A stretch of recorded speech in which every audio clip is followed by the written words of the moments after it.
Hey Genesis family, it's Josh here. I just wanted to take a minute before we roll into the weekend and catch up with you, give you a word of encouragement and share some things that are going on here at Genesis. Real quick, before we get started, something that's really exciting that's happening with the Micah Ministry. It's going to be happening in June, is we're going to be hosting a community block party, and that's going to be a really great day. We're going to have a basketball tournament. We're going to have a cornhole tournament. We're going to have a big concert at the end of the night. You're going to get to hear stories from the men of Micah and just the amazing work the Lord's done in their lives.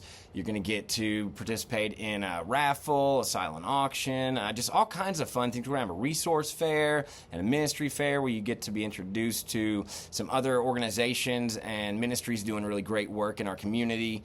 It's just going to be a really good time for us to be able to connect with each other, connect with our community around us, and just have a really sweet time of fellowship. It'll also help to support the work that we're doing at Micah, and so I would encourage you, go ahead, mark your calendars for June 13th.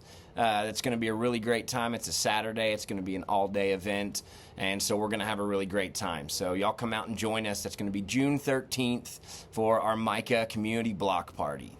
I wanted to share some words of encouragement with you from Romans. In Romans 12:13, it says, "Share with the Lord's people who are in need and practice hospitality."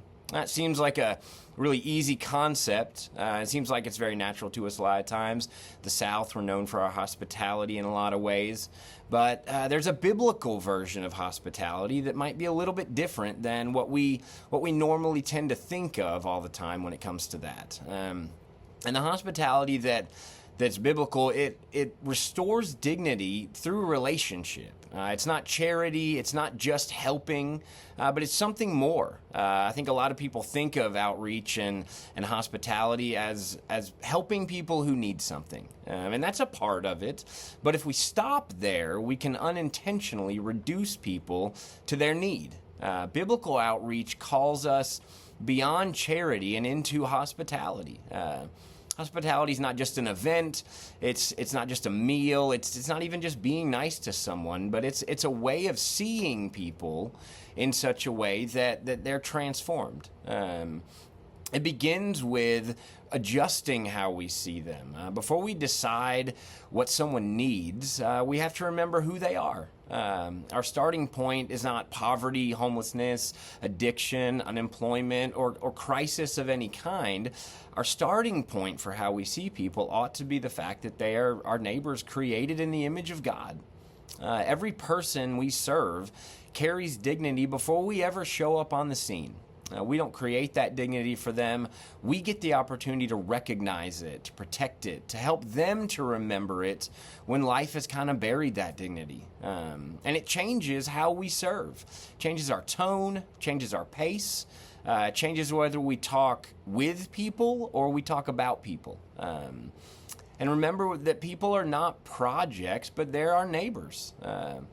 Hospitality moves us from charity into relationship. Charity stays distant, but hospitality moves close.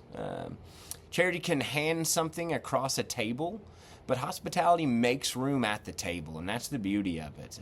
It doesn't mean that we ignore wisdom. It doesn't mean that we throw away our boundaries. Healthy hospitality has structure, but the goal isn't just a transaction. The goal is relationship. In the outreach we do, we don't want to just build systems that distribute help.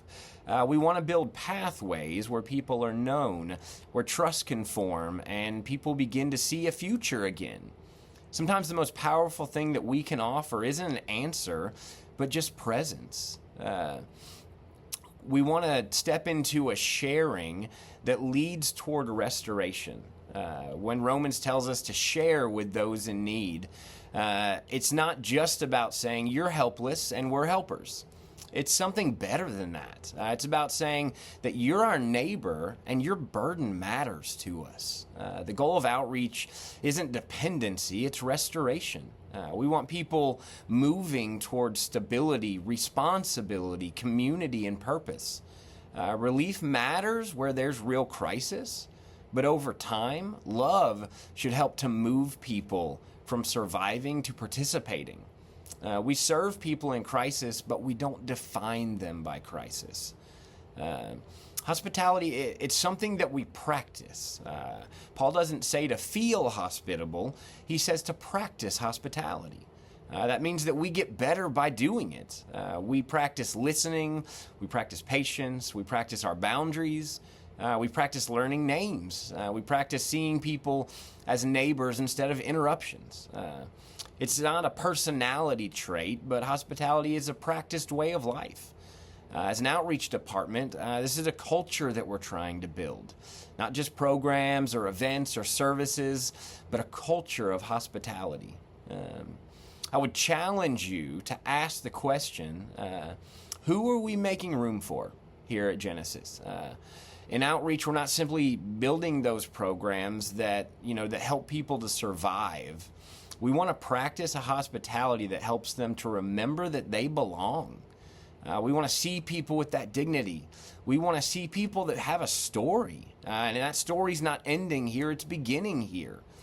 And it's been built on the foundation of whatever the story is that they bring with them when they come to us. We want to see people who have gifts, people with a future. Romans gives us this simple command: share with those in need and practice hospitality. That's the work that's in front of us. It's not just helping, but it's welcoming. It's not just serving, but it's knowing.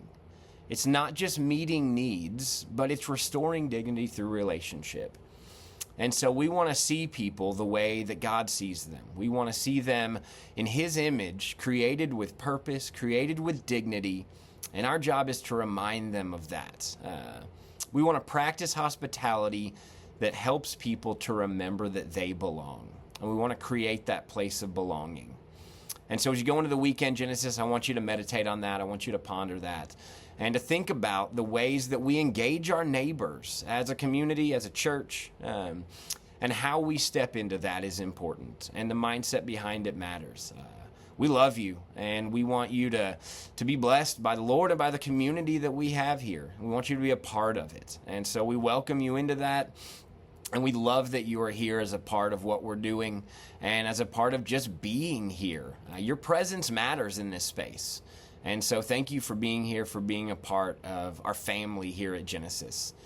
Be blessed as you go into the weekend. We love you, and we'll see you